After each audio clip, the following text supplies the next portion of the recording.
Hello everyone, welcome back to my YouTube channel. In this week's video, I'm going to explain to you how you should answer two numerical questions associated with Chapter 4.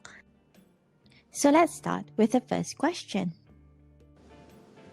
Question number 1. A chromatogram shows two resembling size peak, one with retention time of 22.5 minutes and a peak width of 0.82 cm, and the second with a retention time of 24 minutes and a peak width of 0.96 cm. The void time is 0.32 minutes. Calculate the resolution of the peak when the chart speed is 0.5 cm per minute. Alright now, so the first thing that we need to look at is the peak width for both peaks given to you is in centimeter instead of in minutes. Therefore, you were given the chart speed which is 0.5 centimeter per minute.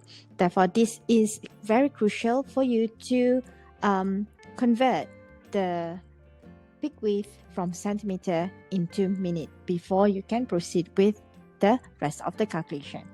So we are going to start with the peak number 1. So your peak width is equivalent to 0.82 centimeter. So you need to divide with the chart speed, which is 0.5 centimeter per minute. Therefore, you should get 1.64 minutes. So the same thing we are going to do with the second peak. So the second peak is 0.96 centimeter. So we need to divide with the chart speed again, 0.5 centimeter per minute. Therefore, you will get your peak width for the second peak is equivalent to 1.92 minutes. Alright, now since we have converted this into the correct unit, therefore we can calculate the resolution of the peak.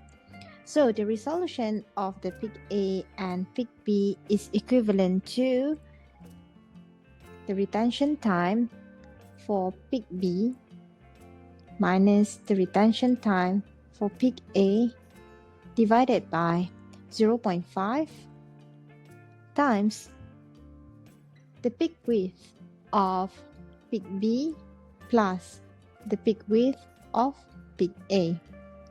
So now, what is the retention time for peak B? So retention time for peak B is actually 24.0 minutes.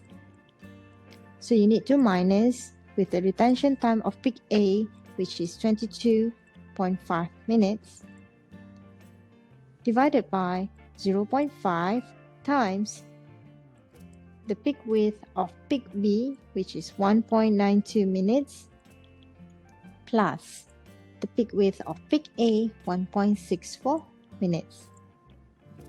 Therefore, you should get 1.5 minutes divided by 0.5 times 3.56 minutes, and you should get your final answer for the resolution of the peak is equivalent to 0.8427.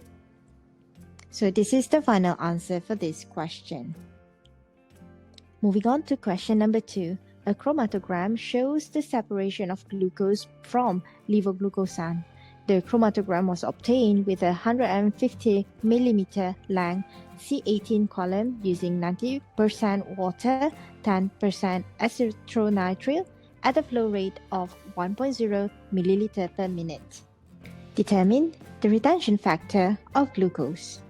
Alright, so this is a rather straightforward question. In order for you to calculate the retention factor, is equivalent to the retention time minus the void time divided by the void time.